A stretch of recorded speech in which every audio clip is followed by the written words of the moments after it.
திமுகவோட மக்கள் விரோத ஆட்சியில மக்கள் பட்ட வேதனை கொஞ்சம் இல்ல. எங்க பார்த்தாலும் கொலை கொள்ளன்னு ரவுடிகளோட அராஜகமா நம்ம தமிழ்நாடு மாறி இருக்கு. 2025ல எங்கெல்லாம் மக்களுக்கு எதிரான அலை பரவுச்சோ அப்போ எல்லாம் அதிமுக மக்களுக்கான குரலா எப்பவுமே இருந்திருக்காங்க. தமிழ்நாட்டையே அதிர்ச்சிக்கு உள்ளாக்குன அண்ணா பல்கலைக்கழக பாலியல் வழக்குல யார் அந்த சார்னு அதிமுக தான் முதல்ல குரல் கொடுத்தாங்க.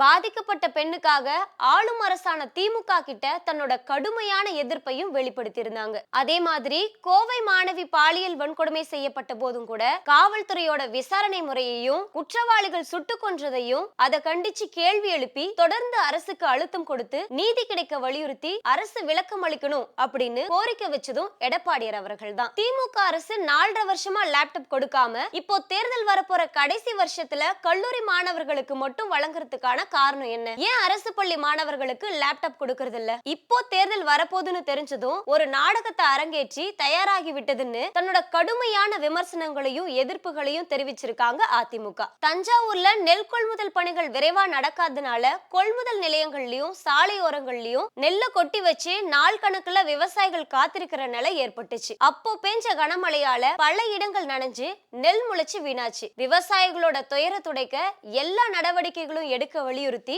உடனுக்குடன் நெல்லை வந்து கொள்முதல் செய்யணும் அப்படின்னு திமுக அரசுக்கு கோரிக்கை வச்சாங்க. விவசாயிகளோட கண்ணீரை துடைக்க எல்லா நடவடிக்கைகளையும் துணையா இருந்தாரு எடப்பாடியார். இந்த மாதிரி பெண்கள் விவசாயிகள்னு தமிழ்நாட்டு மக்களுக்கு ஒண்ணுன்னா புரட்சி தமிழர் எடப்பாடியார் களத்துல முதல் ஆளா நிப்பாரு. வர 2026ல அதிமுக வெற்றி பெற்று மக்களுக்கு நல்லாட்சியை எடப்பாடியார் கொடுப்பாங்கன்னு நம்பிக்கையோட இருங்க.